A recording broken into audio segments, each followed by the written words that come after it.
Pourquoi la crise de l'eau en Afrique? La pénurie d'eau et le manque de ressources en eau disponibles suffisantes pour répondre aux demandes d'utilisation de l'eau dans une région.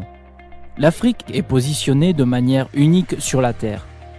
La majeure partie de sa masse terrestre est située le long des latitudes tropicales de l'équateur, du Cancer et du Capricorne, où il est possible de faire briller le soleil directement au-dessus de la tête la plupart du temps, peut être trouvé sur le continent.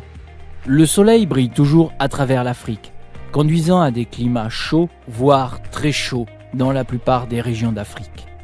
La partie nord étant la plus touchée par l'aridité et les températures élevées. L'Afrique est le deuxième continent le plus sec du monde, après l'Australie, et souffre de graves problèmes de pénurie d'eau qui englobent le stress hydrique et le déficit. Mais la pénurie d'eau dans la région n'est pas nécessairement causée par un manque physique d'eau.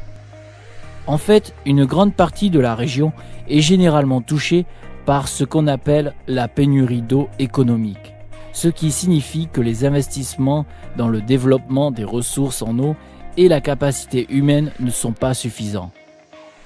Il est évident que plus de pays africains sont sous la pénurie d'eau économique, ce qui pourrait être abordé à travers des innovations rentables et des investissements tels que la collecte des eaux pluviales.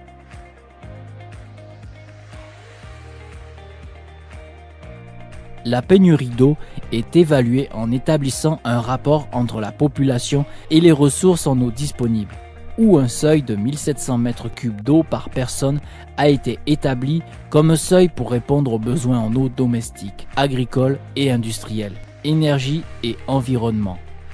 La disponibilité de l'eau en dessous de ce seuil est appelée stress hydrique, tandis que moins de 1000 m3 représente un état de pénurie d'eau.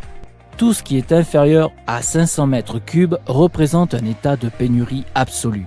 Cette catégorisation est ce qu'on appelle communément l'indice de stress hydrique.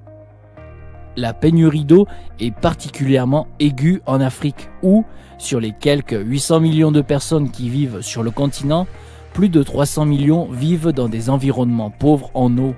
De plus, en raison du changement climatique, on estime qu'entre 75 et 250 millions de personnes en Afrique vivront dans des zones de stress hydrique élevées d'ici 2030.